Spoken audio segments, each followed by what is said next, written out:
As preschool teachers, we probably all have high expectations for how to teach our little ones.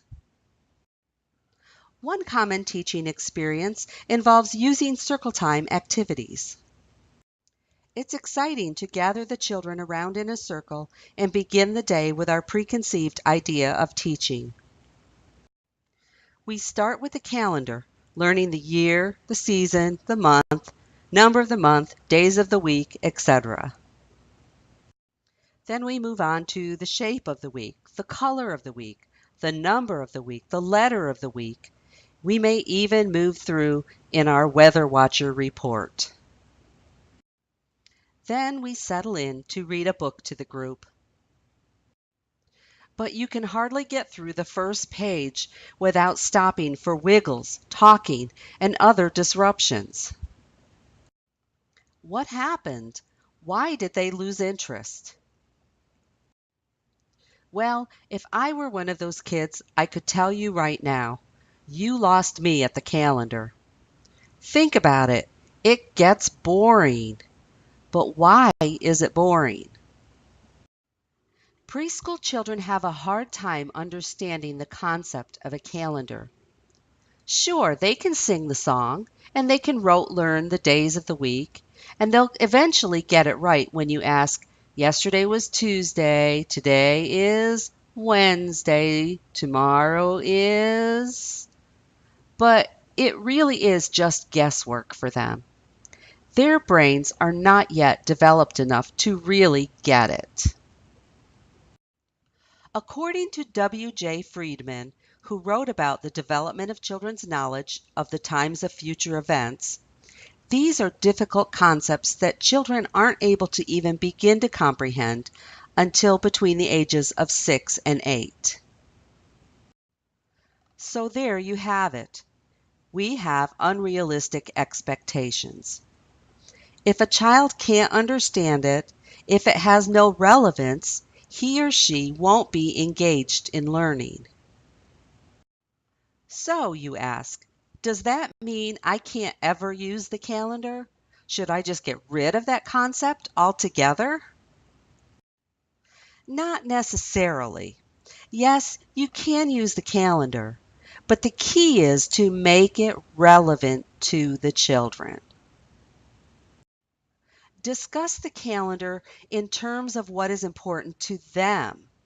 For example, birthdays. Birthdays are terribly important to preschoolers. Discuss when Joey's birthday comes and how long before it happens. 5 more days until Joey's birthday. That's 4 more wake-up times. The same can be done with special field trip days or other special days. Another manner in which the calendar can be made relevant to children is when a child or a teacher is leaving or going on vacation. What often happens is that we know as adults when someone is leaving for good or for an extended vacation, but we forget to tell the children. Then at some point they just come to realize, hey, where's my best friend Sarah? Or what happened to my other teacher? This can be traumatic for children who are learning to trust the adults who care for them and to trust in the relationships that they've built with other classroom friends. So again, use the calendar as a way to highlight these events.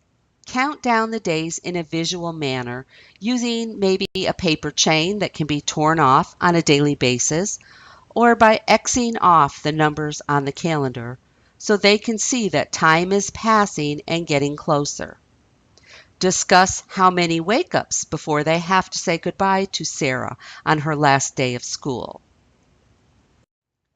And perhaps rather than or in addition to the calendar, utilize a visual daily schedule with the children.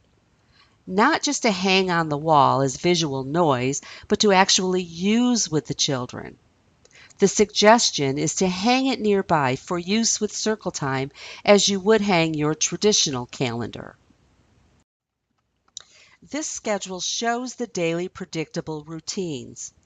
In actuality, this is the child's calendar.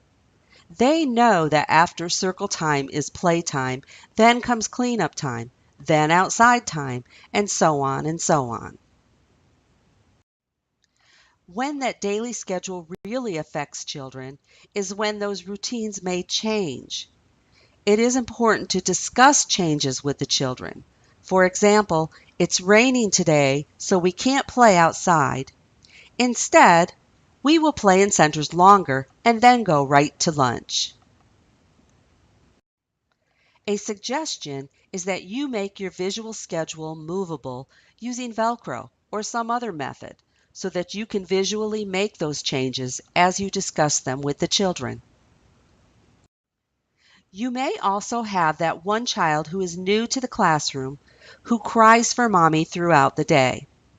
Using the visual schedule, you can help him or her track throughout their day, moving forward until departure or mommy time. Using a clothespin or a movable arrow, this child can be reassured when they see the arrow move closer and closer to when mommy comes. By eliminating the traditional use of the calendar, you can make your circle time experiences less of a chore and more inviting for the children. And by adding the visual daily schedule, you've added an important teaching tool that is relevant every day, not only at circle time, but all day long.